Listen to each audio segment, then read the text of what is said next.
Now that 2016's in full swing, I know I'm forgetting something.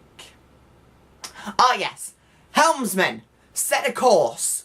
It's top 10 time. These are the top 5 best games of 2015.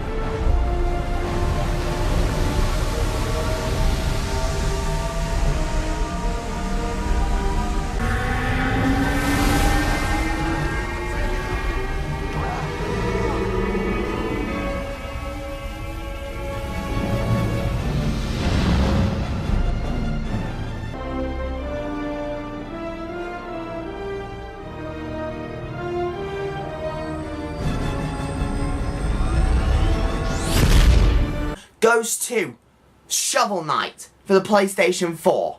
Now, I've not got a chance to fully get into Shovel Knight right now, but I can guarantee you a review will be coming shortly. But from what I've played, Shovel Knight comes back to form of the classic games that gave birth to these fancy graphics.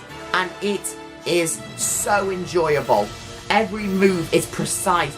Your mistakes are your own. There's no cheap falls or cheap death traps. It is a fun, thoroughly enjoying game, and that's why it's at number 5.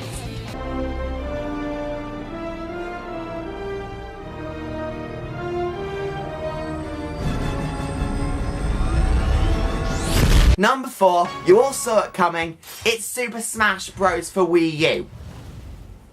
Now, I've not got a chance to fully get into Super Smash Bros. Because I've been busy with other reviews, but from what I've played, like Shovel Knight, Super Smash Bros. Is a thoroughly enjoyable experience that has such an enormous roster that is still being added to, with characters like Ryu, Bayonetta, and of course Cloud from Final Fantasy VII joining the party. Now, let's move on to number 3.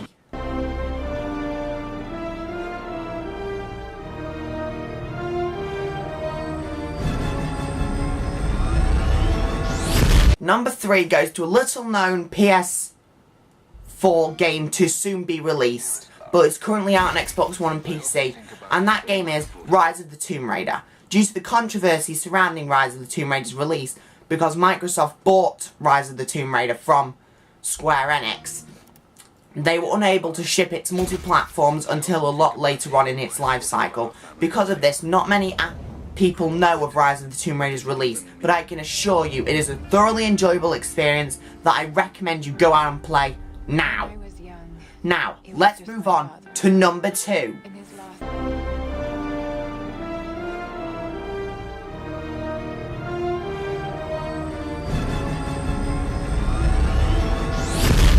Number 2, you all know it, it is Star Trek Online: A New Dawn. One of the few games to come out that hasn't come out this year, but has recently turned 6 years old this year, and which was honestly a fairly shallow Star Trek experience when it first came out, but has recently evolved into a deep and interesting experience that I'm still playing to this day.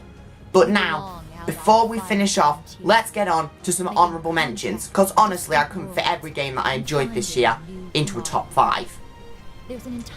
Now, here are the honourable mentions. Honourable mention 1 goes to Skylanders Superchargers, which I did not get a chance to play this year, but I heard was a thoroughly entertaining experience worth a pickup that I'll definitely be picking up sometime this year because of the Amiibo support. And the final honourable mention I've got for this year is something that may shock you, but it's Disney Infinity 3.0. The reason it's not a number 1 is because a game came out this year that was so breathtaking to me, and it transported me into its world so well, I couldn't ignore it at number 1. Now, let's talk about what is number 1.